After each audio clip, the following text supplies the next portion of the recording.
어린이집 복도에 아이들 웃음소리가 울려 퍼지고 있었습니다. 수지는 5살짜리 아이의 코를 닦아주고 있었어요. 그때 원장실에서 내선 전화가 울렸습니다. 수진 선생님, 잠깐 들어와 보세요. 원장의 목소리가 평소와 달랐어요. 원장실 책상 위에 서류 한 장이 놓여 있었습니다. 급여 압류 통지서.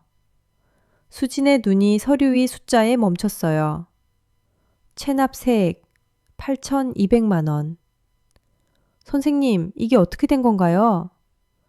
원장이 안경 너머로 수진을 바라봤습니다. 세금을 8천만 원이나 안 내셨다고요? 수진은 입술이 바짝 말랐어요. 무슨 말씀이신지 모르겠습니다. 원장실 문 밖으로 동료 교사 2명이 슬쩍 고개를 내밀었습니다.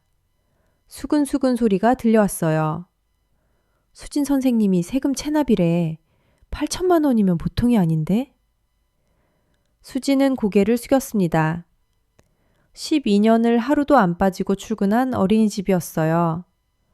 아이들한테 손글씨로 편지 써주고 생일마다 케이크 직접 구워가던 선생님. 그 선생님이 세금 체납자라니. 수진의 손이 떨리기 시작했습니다. 서류 하단에 적힌 문구가 눈에 들어왔어요. 종합부동산세, 다주택자 과세 대상. 다주택자요? 수진의 목소리가 갈라졌습니다. 저는 아파트 한 채밖에 없는데요? 그 순간 수진의 휴대전화가 울렸어요. 세무서에서 걸려온 전화였습니다. 김수진님 맞으시죠? 소유하신 부동산이 총 4건으로 확인됩니다. 4건이요? 네, 서울 1건, 지방 3건, 다주택자로 분류되셨습니다. 수지는 다리에 힘이 풀렸어요. 원장실 의자에 주저앉았습니다. 서울 아파트는 남편과 12년 동안 맞벌이해서 겨우 산 한 채. 그런데 지방에 3건이라니. 수지는 생전 지방에 부동산을 산 적이 없었습니다. 한 번도요. 누군가 내 이름으로 집을 산 거예요. 수진의 머릿속이 하얘졌어요. 월급에서 매달 세금이 빠져나간다는 뜻이었습니다. 보육교사 월급 210만 원. 거기서 압류가 시작되면 남는 건 최저 생계비뿐이에요. 수지는 서류를 움켜쥐었습니다. 손끝이 하얗게 질렸어요. 12년 동안 한 푼도 안 쓰고 부어온 청약 통장이 떠올랐습니다. 다주택자가 되면 청약 가점도 전부 날아갑니다. 12년이요? 144개월을 꼬박 부은 청약 통장. 그 시간이 누군가의 손에 의해 한순간에 휴지 조각이 된 겁니다. 수지는 원장실에서 나오며 아이들의 얼굴을 바라봤어요. 선생님, 울어요? 5살짜리 아이가 수진의 치마를 잡아당겼습니다. 아니야, 선생님 안 울어. 수지는 억지로 웃었어요. 하지만 눈에서 눈물이 한 줄기 흘러내렸습니다. 이야기는 6개월 전으로 돌아갑니다. 그때 수지는 아무것도 몰랐어요. 시어머니가 건네는 서류가 무엇인지, 남편의 새 차가 어디서 온 건지, 딸아이에게 할머니가 무슨 말을 속삭이는지 아무것도 몰랐습니다. 6개월 전 수진의 평범했던 일상이 무너지기 시작한 그날. 시어머니 강순자가 현관문을 열고 들어왔어요. 손에는 서류 봉투가 들려 있었습니다. 정순자가 현관에서 실내화를 갈아 신으며 거실을 둘러봤습니다. 수진아, 집이 왜 이렇게 좁아 보이냐? 32평 아파트였어요. 수진과 태우가 맞벌이로 12년을 모아 겨우 마련한 집이었습니다. 시어머니 강순자는 일주일에 2-3번은 꼭 찾아왔어요. 올 때마다 반찬통을 들고 오긴 했습니다. 하지만 반찬통보다 먼저 꺼내는 건 항상 서류 봉투였어요. 수진아, 이것 좀 사인해줘. 어머니, 이건 뭔데요? 강순자가 손을 내저었습니다. 어머니, 병원 보험 서류야. 보호자 서명이 필요해서. 수지는 볼펜을 들었어요. 시어머니가 가져오는 서류는 한두 번이 아니었습니다. 보험 서류, 실비 청구 서류, 요양 관련 서류.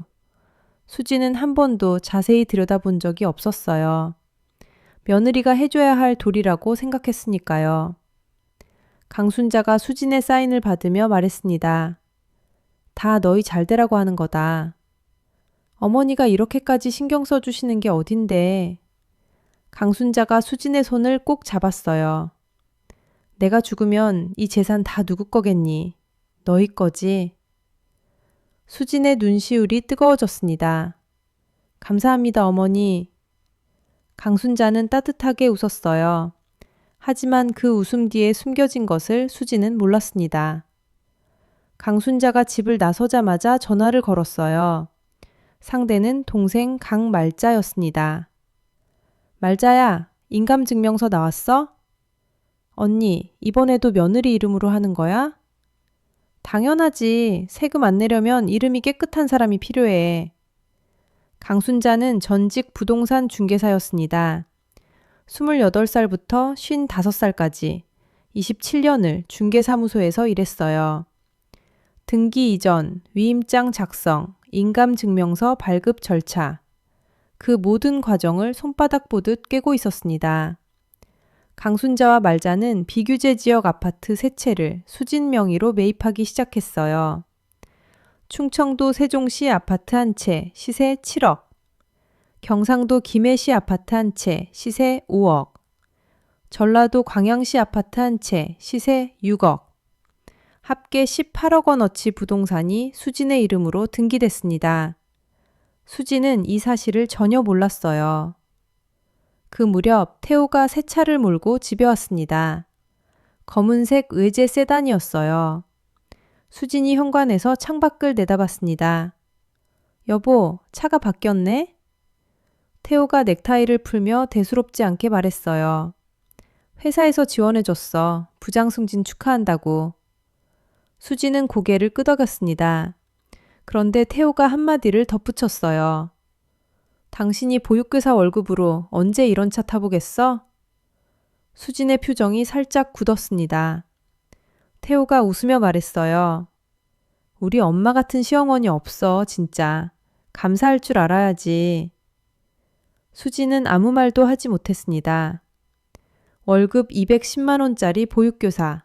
그게 수진의 전부였어요. 아이들한테 그림 그려주고 노래 불러주고 코 닦아주는 일. 거기에 자부심을 느끼며 살아온 12년이었습니다. 그런데 남편의 그 한마디에 가슴 한구석이 쓰려왔어요. 그 외제차의 진짜 출처를 수진은 몰랐습니다. 리스 비용 월 180만 원. 그 돈은 강순자가 수진 명의 아파트를 되팔아 챙긴 양도차익에서 나오고 있었어요. 수진의 이름으로 벌어들인 돈으로 남편이 외제차를 타고 다녔던 겁니다. 그 주말이었어요. 강순자가 하은이를 데리고 백화점에 갔습니다. 할머니, 이거 사주세요. 하은이가 장난감 코너에서 뛰어다녔어요. 강순자가 장난감 3개를 한꺼번에 사줬습니다. 인형, 색칠도구, 동화책. 하은아, 할머니가 사준 거 엄마한테 비밀이야. 알지? 왜요? 엄마한테 말하면 할머니가 혼나거든. 우리 둘만의 비밀. 하은이가 고개를 끄덕였습니다. 8살짜리 아이는 그게 무슨 뜻인지 몰랐어요. 할머니가 자기를 통해 엄마를 감시하고 있다는 것을, 할머니의 선물이 사랑이 아니라 도구였다는 것을.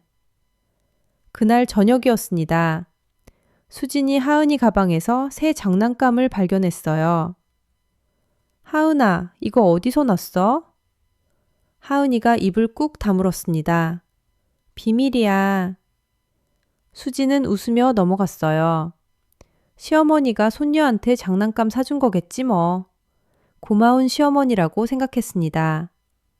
강순자가 그날 밤 말자에게 전화를 걸었어요. 세종시 거 등기 끝났어? 응, 언니. 김해랑 광양도 다음 주면 끝나. 강순자가 낮게 웃었습니다.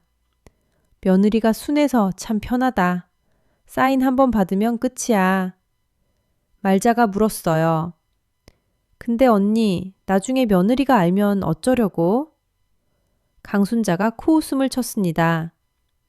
알면 어때? 그때는 이미 다 팔고 난 다음이야. 세금은 며느리가 내고 돈은 내가 갖고. 뭐가 문제야? 전화가 끊어졌습니다. 수지는 그 시각 하은이에게 동화책을 읽어주고 있었어요.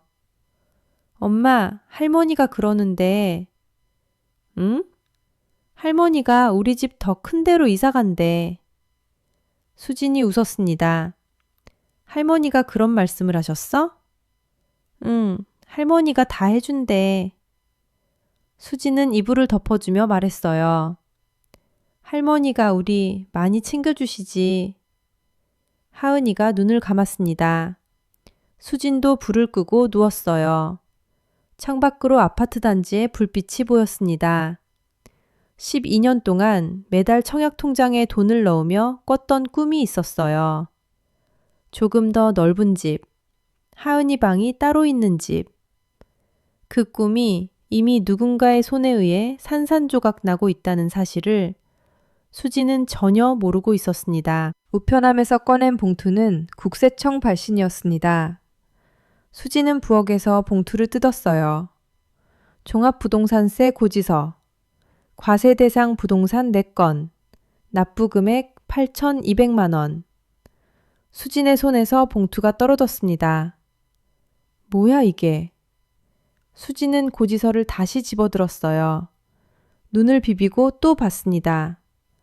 서울특별시 소재 아파트 1건, 세종특별자치시 소재 아파트 1건, 경상남도 김해시 소재 아파트 1건, 전라남도 광양시 소재 아파트 1건, 소유자 김수진. 수진은 세종시에 가본 적도 없었어요. 김해도, 광양도, 그 도시들의 이름만 알지 거기에 아파트를 산다는 생각은 한 번도 해본 적이 없었습니다. 수지는 떨리는 손으로 휴대전화를 꺼냈어요. 인터넷 등기소에 접속했습니다. 본인 이름으로 등기부등본을 열람하는데 손가락이 자꾸 미끄러졌어요. 검색 결과가 떴습니다. 세종시 아파트, 전용 84제곱미터, 시세 7억.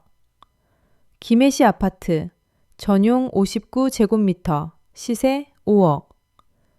광양시 아파트, 전용 74제곱미터, 시세 6억. 합계 18억 원. 수진의 이름 석자로 등기된 부동산이 18억이었습니다. 보육교사 월급 210만 원 받는 사람 명의에 18억짜리 부동산이 걸려 있었어요. 수지는 부엌 바닥에 주저앉았습니다. 누가 한 거지? 누가 내 이름으로 집을 산 거야? 수진의 머릿속에 한 사람이 떠올랐어요. 시어머니. 그 수많은 서류들, 보험 서류라고 했던 것, 보호자 서명이 필요하다고 했던 것, 다 너희 잘 되라고 한다고 했던 것. 수지는 휴대전화를 들고 태호에게 전화했습니다. 여보, 지금 집에 와봐. 무슨 일인데? 종부세 고지서가 왔는데 8,200만 원이야. 내 이름으로 아파트가 4채래. 전화기 너머로 짧은 침묵이 흘렀어요. 태호의 반응이 이상했습니다. 놀라지 않았어요. 당황하지도 않았습니다. 수지는 그 침묵의 의미를 아직 몰랐어요. 태호가 퇴근 후 집에 왔습니다. 수진이 고지서를 내밀었어요. 이거 봐. 내 이름으로 아파트가 4채라잖아. 태호가 고지서를 힐끗 보더니 소파에 앉았습니다. 그리고 한마디를 내뱉었어요. 엄마가 내 이름으로 집 사줬으면 고마운 줄 알아야지. 수진의 귀를 의심했습니다. 뭐라고? 태호가 다리를 꼬고 앉으며 말했어요. 엄마가 투자하신 거야. 나중에 오르면 다 좋은 거잖아. 네가 뭘 한다고 난리야?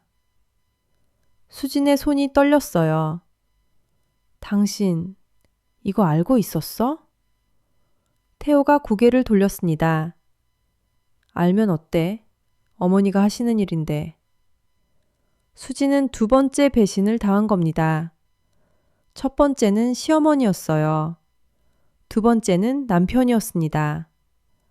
12년을 함께 살아온 남편이 시어머니의 범죄를 알면서도 숨기고 있었어요.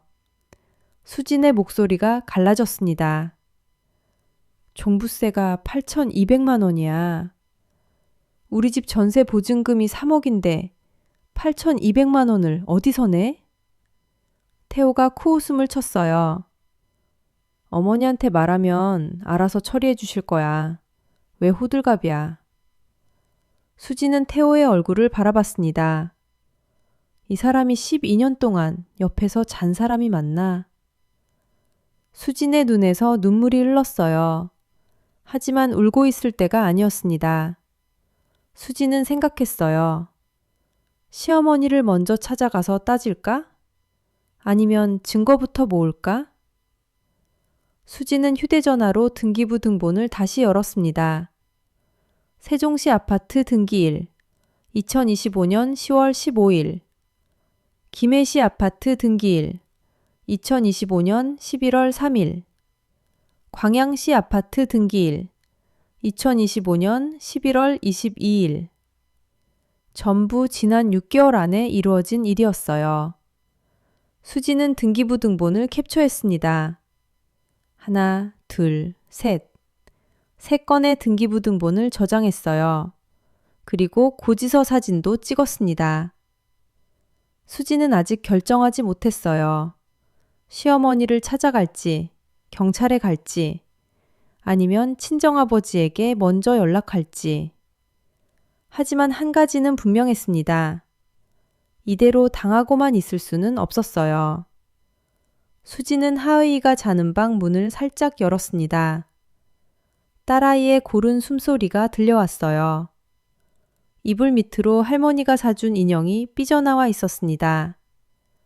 수지는 그 인형을 가만히 바라봤어요. 며칠 전 하은이가 했던 말이 떠올랐습니다. 할머니가 사준 거 엄마한테 비밀이야. 그때는 웃어 넘겼어요. 하지만 지금은 그 말이 다르게 들렸습니다. 수지는 하은이 방 문을 닫았어요. 거실로 나와 소파에 앉았습니다.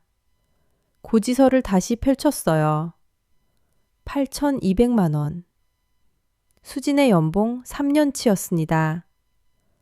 수진은 휴대전화 연락처를 내렸어요. 강순자. 시어머니의 이름 위에 손가락이 멈췄습니다. 전화를 걸까 말까. 수지는 3초를 고민했어요. 그리고 휴대전화를 내려놓았습니다. 먼저 가서 직접 얼굴을 보고 물어봐야겠다고 생각했어요. 내일 어린이집이 끝나면 시어머니 집으로 간다. 수지는 불을 껐습니다. 어둠 속에서 눈만 말똥말똥 뜨고 있었어요. 잠이 올 리가 없었습니다. 수지는 어린이집이 끝나자마자 시어머니 집으로 향했습니다. 강순자는 빌라 2층에 살고 있었어요. 초인종을 눌렀습니다. 어머 수진이 웬일이야. 강순자가 문을 열며 웃었어요. 평소처럼 따뜻한 미소였습니다. 수지는 현관에 서서 말했어요. 어머니 드릴 말씀이 있어요. 들어와 커피 타줄게. 강순자가 부엌으로 향했습니다. 수지는 거실 소파에 앉으며 가방에서 서류를 꺼냈어요. 종부세 고지서와 등기부 등본 3장. 테이블 위에 나란히 펼쳤습니다. 강순자가 커피잔을 들고 나오다가 서류를 봤어요. 표정이 변하지 않았습니다. 수진이 입을 열었어요. 어머니, 제 이름으로 아파트가 3채 더 등기돼 있더라고요. 강순자가 커피잔을 내려놓았습니다. 아, 그거요? 강순자가 소파 등받이에 기대며 말했어요. 4명에 빌린 거야. 나중에 다 정리해 줄게. 걱정하지 마. 수진의 손이 떨렸습니다. 어머니, 종부세가 8,200만 원 나왔어요. 제 월급이 압류됐어요. 강순자가 눈을 깜빡였어요. 그건 좀 일찍 나왔네. 좀 일찍 나왔다고요? 수진의 목소리가 높아졌습니다. 어머니, 8,200만 원이에요. 제가 3년을 꼬박 일해야 버는 돈이에요. 강순자가 한숨을 쉬었어요. 가족끼리 뭘 그래. 내가 알아서 할 테니까 네가 신경 쓸 일 아니야. 수지는 강순자의 눈을 똑바로 바라봤습니다. 어머니, 저한테 보험 서류라고 하셨잖아요. 보호자 서명이 필요하다고 하셨잖아요. 강순자가 시선을 피했어요. 그건 설명하면 복잡하니까 그랬지. 수지는 참았던 말을 꺼냈습니다. 어머니는 저한테 다 너희 잘되라고 하는 거라고 하셨어요. 내가 죽으면 다 누구 거겠냐고. 그 말 믿고 사인한 거예요. 강순자가 입술을 깨물었습니다. 하지만 사과는 하지 않았어요. 그래서 어쩌자고? 내가 범죄자라고 신고할 거야? 수지는 대답하지 않았습니다. 대신 집으로 돌아와서 컴퓨터를 켰어요. 등기부 등본을 다시 정밀하게 살폈습니다. 세종시 아파트. 등기일 2025년 10월 15일. 매매가 5억 2천만 원. 그런데 이상한 점을 발견했어요. 이 아파트의 소유권 이전 내역에 또 다른 기록이 있었습니다. 2026년 2월 8일 소유권 이전. 매매가 7억 1천만 원. 이미 팔렸다는 뜻이었어요. 수지는 김해시 아파트도 확인했습니다. 역시 소유권 이전이 완료돼 있었어요. 2026년 3월 2일 매매가 5억 4천만 원. 두 채가 이미 팔렸습니다. 세종시 아파트는 5억 2천만 원에 사서 7억 1천만 원에 팔았어요. 양도 차익 1억 9천만 원. 김해시 아파트는 4억 3천만 원에 사서 5억 4천만 원에 팔았어요. 양도 차익 1억 1천만 원. 합치면 3억 원.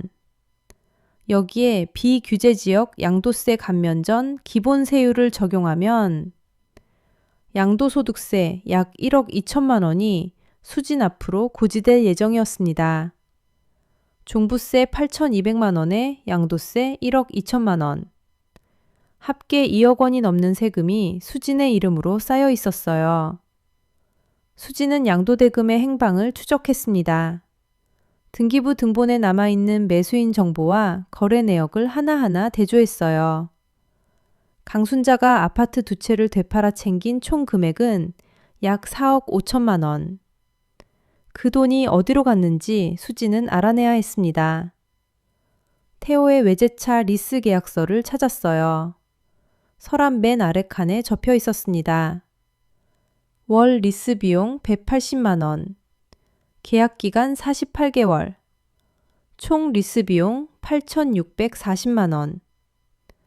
회사에서 지원해줬다던 차. 그 차의 리스 비용은 강순자의 돈으로 납부되고 있었어요. 수진의 이름으로 된 아파트를 팔아서 나온 돈으로요. 수진은 태호의 신용카드 명세서도 확인했습니다. 골프장 회원권 3천만 원. 골프 라운딩 비용 월 평균 80만 원. 골프 용품 구매 내역 수백만 원. 전부 지난 6개월 사이에 집중된 지출이었어요. 수진이 새벽까지 서류를 뒤지며 알아낸 사실은 이것이었습니다. 강순자가 수진명의 아파트를 팔아 챙긴 4억 5천만 원 중 태호의 외제차와 골프 비용으로 약 1억 2천만 원이 빠져나갔어요. 나머지 3억 3천만 원은 어디로 갔을까? 수지는 강순자의 우편물을 떠올렸습니다. 시어머니 집 거실 탁자 위에 놓여있던 부동산 계약서 봉투. 수진이 시어머니 집에 갔을 때 얼핏 본 것이었어요. 비규제 지역 신축 아파트. 계약금 납입 영수증. 금액란에 적힌 숫자가 기억났습니다. 3억 원. 강순자는 수진 이름으로 아파트를 사고 팔아 번 돈으로 본인 명의의 신축 아파트를 사고 있었어요. 시세 15억짜리 아파트. 계약금 3억 원을 수진의 이름에서 뽑아낸 돈으로 넣은 겁니다. 세금은 수진이 내고, 양도세도 수진이 내고, 돈은 강순자가 챙기고, 아파트는 강순자 이름으로. 수진은 컴퓨터 앞에서 두 손으로 얼굴을 감쌌어요. 12년 동안 매달 10만 원씩 부어온 청약 통장이 떠올랐습니다. 총 납입액 1,440만 원. 12년치 가점.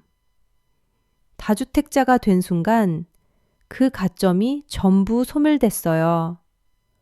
12년을 한 푼도 안 쓰고 모았는데 내 청약도 날렸어요? 수지는 청약통장 앱을 열었습니다.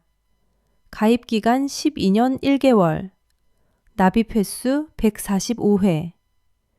그 옆에 빨간 글씨가 떠 있었어요. 다주택자, 1순위 청약 부적격. 수진의 눈에서 눈물이 떨어졌습니다. 통장 화면 위로 눈물방울이 번졌어요. 조금 더 넓은 집, 하은이 방이 따로 있는 집. 그 꿈이 시어머니의 손에 의해 사라졌습니다. 수지는 태호에게 마지막 기회를 줬습니다. 여보, 나 이야기 좀 하자. 태호가 소파에 누운 채 휴대전화를 보고 있었어요. 뭔데, 또 그 얘기야? 수진이 서류를 테이블 위에 펼쳤습니다. 리스 계약서, 골프 회원권, 신용카드 명세서. 태호의 표정이 굳었어요. 이거 어디서 났어? 서랍에서 찾았어. 수진이 조용히 말했습니다. 당신 외제차 리스 비용 월 180만 원, 골프 회원권 3천만 원. 이 돈 전부 어머니한테서 나온 거잖아. 태호가 벌떡 일어났어요. 남의 서랍을 뒤져? 수지는 물러서지 않았습니다. 그 돈이 어디서 나온 건지 알아? 내 이름으로 된 아파트를 팔아서 나온 돈이야. 태호의 눈이 흔들렸어요. 하지만 한 발짝도 물러서지 않았습니다. 어머니가 알아서 하시는 거야. 나는 몰라. 수진이 리스 계약서를 들어 올렸어요. 여기 보증인 란에 어머니 이름 적혀 있잖아. 당신이 모른다고? 태호가 소리를 질렀습니다. 그래서 어쩌자고. 어머니가 해준 건데 뭐가 문제야. 수진의 입술이 떨렸어요. 나한테 떠넘긴 세금이 2억이 넘는데 그게 문제가 아니라고? 태호가 한숨을 내쉬었습니다. 어머니가 알아서 정리한다잖아. 네가 왜 난리야. 수지는 태호의 얼굴을 바라봤어요. 이 사람은 변하지 않겠구나. 수지는 서류를 가방에 넣고 방으로 들어갔습니다. 하은이가 자고 있었어요. 수지는 하은이 옆에 누웠습니다. 딸아이의 작은 손을 잡았어요. 손가락이 따뜻했습니다. 수진의 눈에서 소리 없이 눈물이 흘렀어요. 그때 하은이가 눈을 떴습니다. 엄마, 왜 울어? 안 울어, 엄마 안 울어. 수진이 억지로 웃었어요. 하은이가 수진의 볼에 손을 대며 말했습니다. 엄마, 우리 이사 가? 왜? 할머니가 나한테 그랬어. 엄마가 돈 욕심 부려서 집 없어진다고. 수진의 눈물이 멈췄습니다. 하은이가 이어서 말했어요. 비밀이라고 했는데 나 무서워서. 엄마, 진짜 집 없어져? 수지는 하은이를 꼭 안았습니다. 아니야, 안 없어져. 엄마가 지킬게. 하은이의 어깨가 떨리고 있었어요.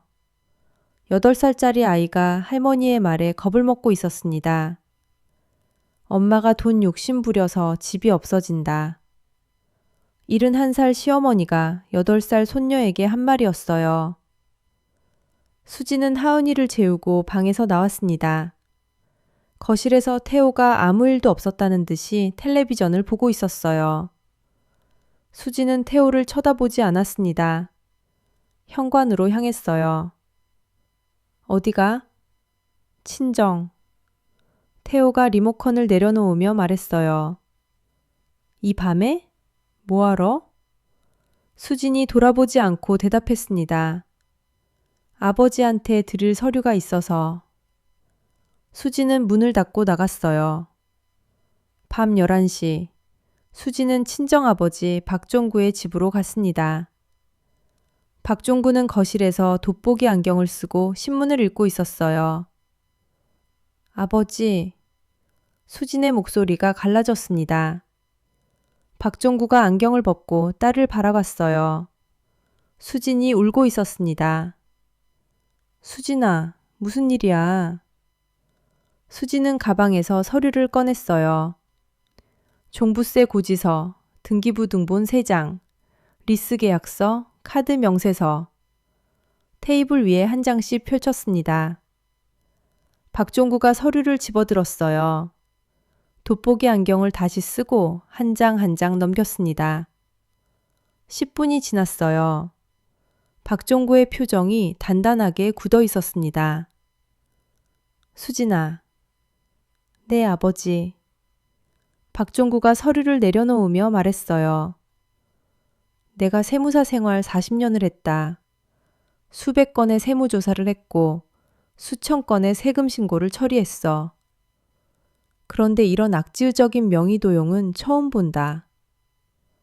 수진의 눈물이 다시 흘렀어요. 아버지, 어떻게 해야 해요? 박종구가 딸의 손을 잡았습니다. 이건 명의신탁이 아니야. 명의신탁은 양쪽이 합의해서 하는 거지만 이건 네 동의 없이 위조한 거야. 문서 위조, 사문서 인사, 사기, 형사 고소 대상이야. 수진이 고개를 들었어요. 세금은요? 박종구가 고개를 끄덕였습니다. 실질 과세 원칙이라는 게 있어. 세금은 실제 소유자가 내는 거야. 네가 실제 소유한 적이 없다는 걸 증명하면 세금 전부 취소할 수 있어. 종부세 8,200만 원도요? 당연하지. 양도소득세 1억 2천만 원도요? 박종구가 서류를 정리하며 말했어요. 전부 취소할 수 있어. 다만 증거가 확실해야 해. 인감증명서 발급 내역, 위임장 필체 감정, 매매 계약서상 연락처 대조. 하나도 빠짐없이 모아야 한다. 수진의 눈빛이 달라졌습니다. 더 이상 울고 있는 눈이 아니었어요. 아버지, 도와주세요. 박종구가 딸의 어깨를 잡았습니다. 내 딸을 절세용 소모품으로 쓴 사람들이야. 법대로 하자. 수지는 고개를 끄덕였어요. 그날 밤 수지는 친정에서 잤습니다. 박종구의 서재에서 아버지와 함께 서류를 정리했어요. 새벽 2시까지. 수지는 더 이상 울지 않았습니다. 박종구가 서류 가방을 들고 경찰서 민원실에 들어섰습니다. 수진이 그 옆에 서 있었어요. 접수창구에 고소장을 제출했습니다. 피고소인 강순자, 강말자, 혐의, 사문서 위조 및 행사, 사기. 경찰관이 고소장을 훑어봤어요. 첨부 서류가 두툼했습니다. 위조된 위임장 사본, 인감증명서 발급 내역, 등기부 등본, 양도대금 흐름 추적 자료. 박종구가 40년 세무사 경력으로 정리한 증거 목록이었어요. 한치의 빈틈도 없었습니다. 경찰관이 고개를 끄덕였어요. 접수하겠습니다. 수사관이 연락드릴 겁니다. 수지는 경찰서를 나오며 박종구에게 물었어요. 아버지, 세금도 취소할 수 있는 거죠? 박종구가 고개를 끄덕였습니다. 실질 과세 원칙이라는 게 있어. 실제로 부동산을 취득하고 처분한 사람에게 세금을 물리는 거야. 네가 산 게 아니라 강순자가 네 이름을 도용해서 산 거니까. 명의도용 사실이 입증되면 세금은 전부 강순자 앞으로 넘어간다. 수진의 눈에 처음으로 빛이 돌아왔어요. 박종구가 세무서에 명의도용 사실 소명서를 제출했습니다. 경찰 고소접수증 사본을 첨부했어요. 조세범 처벌법 적용도 함께 요청했습니다. 타인 명의를 도용해 조세를 회피한 경우 형사처벌 대상이에요. 세무서 담당자가 서류를 받아들며 말했어요. 소명 자료가 충분하시네요. 검토 후 처리하겠습니다. 박종구가 수진에게 말했습니다. 이제 기다리면 된다. 하지만 기다리는 동안에도 강순자는 가만히 있지 않았어요. 태호에게 전화를 걸었습니다. 태호야, 수진이가 나를 고소했어. 태호가 놀랐어요. 뭐? 진짜요? 강순자가 다급하게 말했습니다. 수진이한테 가서 고소 취하하라고 해. 내가 세금 다 내주겠다고. 한 푼도 안 남기고 다 내주겠다고 해. 태호가 수진을 찾아왔어요. 퇴근 후 거실에서 마주 앉았습니다. 수진아, 어머니가 세금 전부 내주신다고 했어.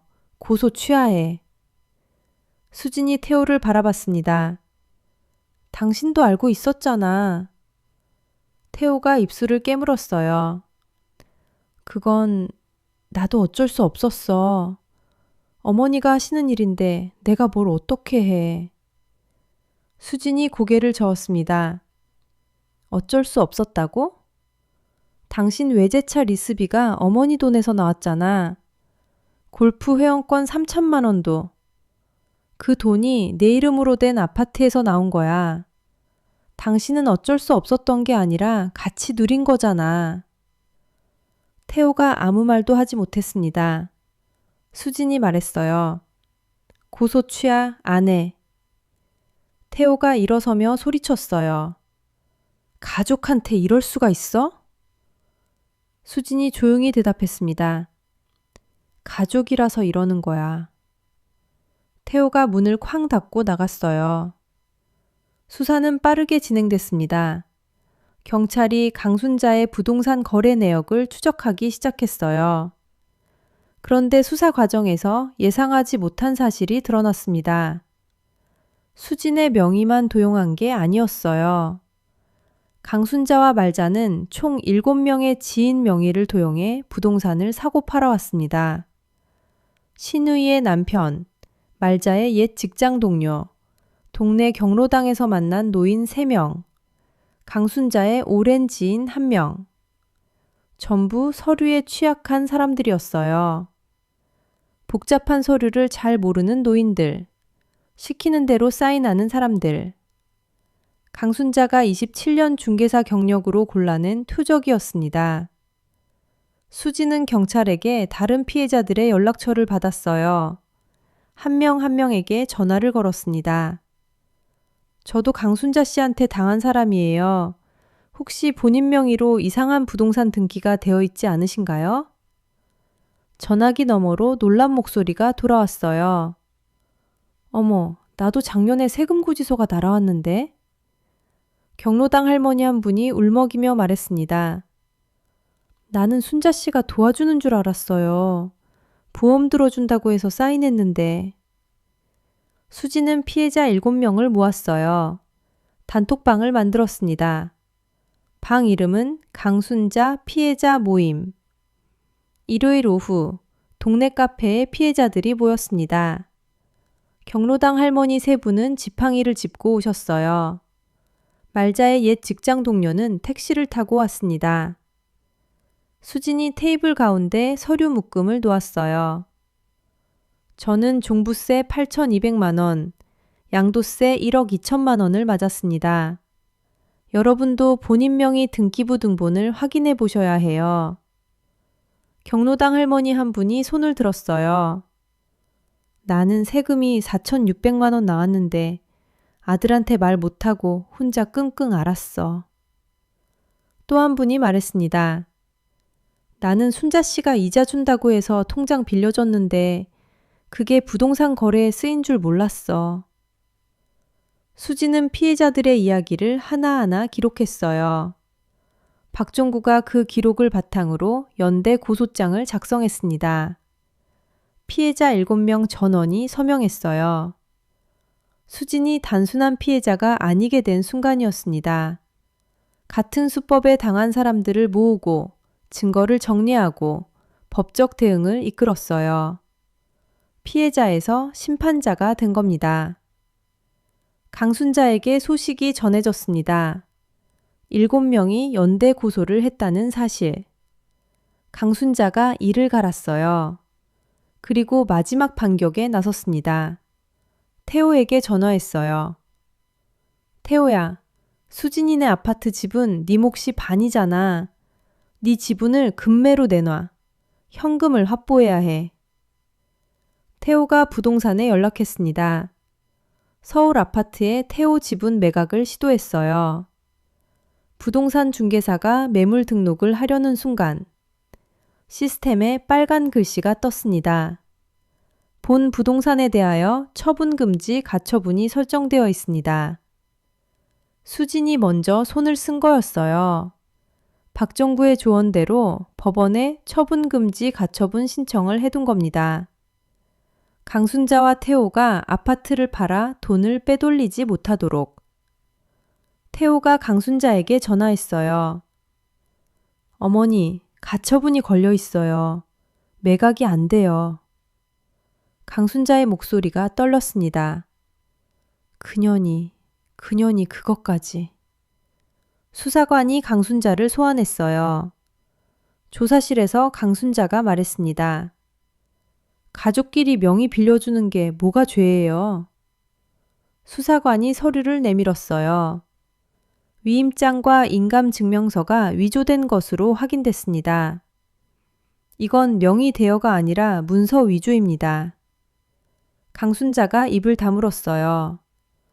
수사관이 한 가지를 더 물었습니다. 피의자가 며느리 김수진 씨를 대상으로 선택한 이유가 있습니까? 강순자가 잠시 침묵했어요.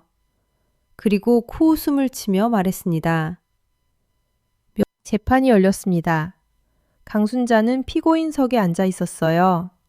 옆에 강말자가 나란히 앉았습니다. 검찰이 기소 내용을 읽었어요. 피고인 강순자는 며느리 김수진 외 6명의 인감증명서와 위임장을 위조하여 총 11건의 부동산을 타인 명의로 취득 및 처분하였으며 양도차익 합계 약 9억 2천만 원을 편취하고 피해자들에게 종합부동산세 및 양도소득세 합계 약 5억 3천만 원의 세금 폭탄을 전가한 혐의가 있습니다. 방청석에서 웅성거리는 소리가 들렸어요. 9억 2천만 원, 5억 3천만 원. 강순자의 범행 규모는 수진이 알고 있던 것보다 훨씬 컸습니다. 수진만 당한 게 아니었어요. 경로당 할머니 세 분은 합쳐서 1억 4천만 원의 세금을 떠안았습니다. 말자의 옛 직장 동료는 3,800만 원, 신우이의 남편은 6,200만 원. 전부 강순자의 27년 중개사 경력이 만들어낸 피해였어요. 강순자의 변호사가 말했습니다. 피고인은 가족 간의 명의 대여라고 인식하고 있었으며 범위가 없었다는 점을 고려해 주시기 바랍니다. 검찰이 반박했어요. 피고인은 위임장과 인감증명서를 위조하였습니다. 이는 명의 대여가 아니라 문서 위조이며 피해자들은 본인 명의가 도용된 사실조차 모르고 있었습니다. 재판장이 강순자에게 물었어요. 피고인, 할 말이 있습니까? 강순자가 고개를 들었습니다. 다 가족을 위해서 한 겁니다. 재판장이 서류를 넘겼어요. 피고인이 며느리 명의 아파트를 매도하여 얻은 수익으로 본인 명의의 15억 원 상당 아파트를 취득한 사실이 확인됩니다. 이것도 가족을 위한 것입니까?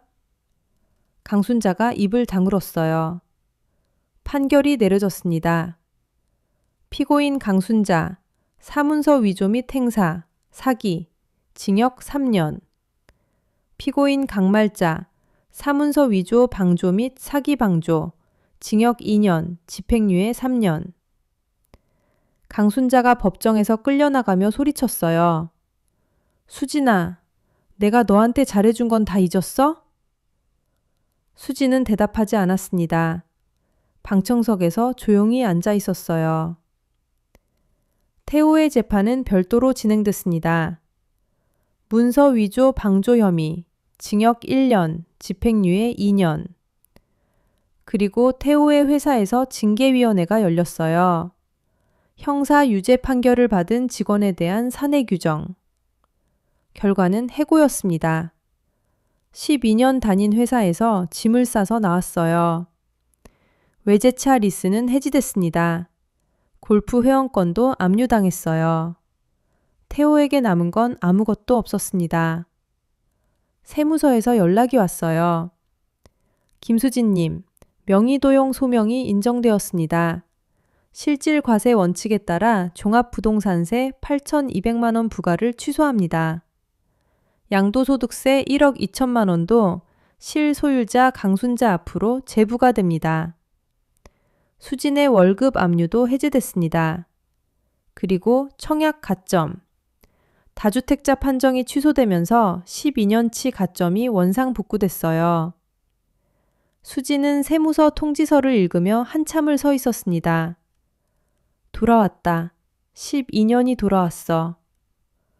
태호가 수진을 찾아왔습니다. 어린이집 앞에서 기다리고 있었어요. 수진아. 태호의 얼굴이 초췌했습니다. 넥타이도 매지 않은 셔츠 차림이었어요. 수진아, 나 잘못했어. 수진이 걸음을 멈췄습니다. 아이를 봐서라도 한 번만 기회를 줘. 내가 달라질게, 제발. 태호가 무릎을 꿇었어요. 어린이집 앞 인도에 무릎을 꿇고 두 손을 모았습니다. 하은이를 봐서라도. 수진은 태호를 내려다봤어요. 12년 전 결혼식 날이 떠올랐습니다.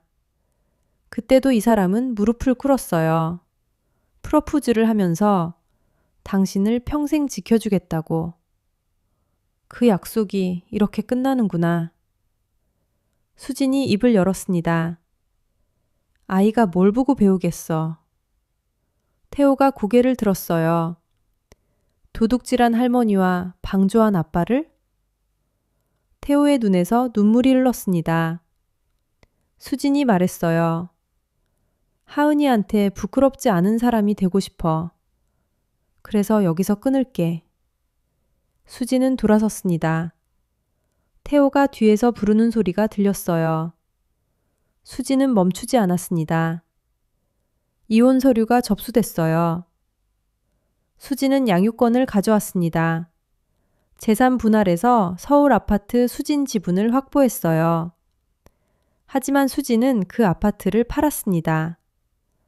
12년을 살았던 집이지만 그 안에 남아있는 기억이 너무 무거웠어요. 수진은 작은 아파트를 새로 구했어요. 22평짜리. 하은이 방이 따로 있는 집이었습니다. 이사하는 날이었어요. 수진이 현관문에 문패를 달았습니다. 김수진, 김하은. 두 이름만 적힌 문패였어요. 하은이가 새 방에 뛰어들어갔습니다. 엄마, 내 방이다. 수진이 웃었어요. 그래, 하은이 방이야. 하은이가 창문을 열었습니다. 엄마, 여기서 하늘 보인다. 수진이 하은이 옆에 섰어요. 창밖으로 저녁 하늘이 보였습니다. 노을이 지고 있었어요. 엄마, 우리 여기서 오래 살자. 수진이 하은이의 머리를 쓸어 넘겼어요. 그래, 오래 살자. 그날 밤이었습니다. 수진은 서랍에서 서류 한 장을 꺼냈어요. 등기부 등본이었습니다. 소유자란에 이름이 하나만 적혀 있었어요. 김수진. 깨끗했습니다. 아무것도 걸려있지 않은 수진의 이름만 남은 등기부 등본. 수지는 그 서류를 한참 바라봤어요. 그리고 서랍 옆에 놓인 청약 통장을 꺼냈습니다. 가입 기간 12년 1개월, 납입 횟수 145회, 1순위 적격. 수지는 통장을 가슴에 안았어요. 12년이 돌아왔습니다. 이 통장이 다시 수진의 것이 된 겁니다. 수지는 웃었어요. 오랜만에 웃었습니다.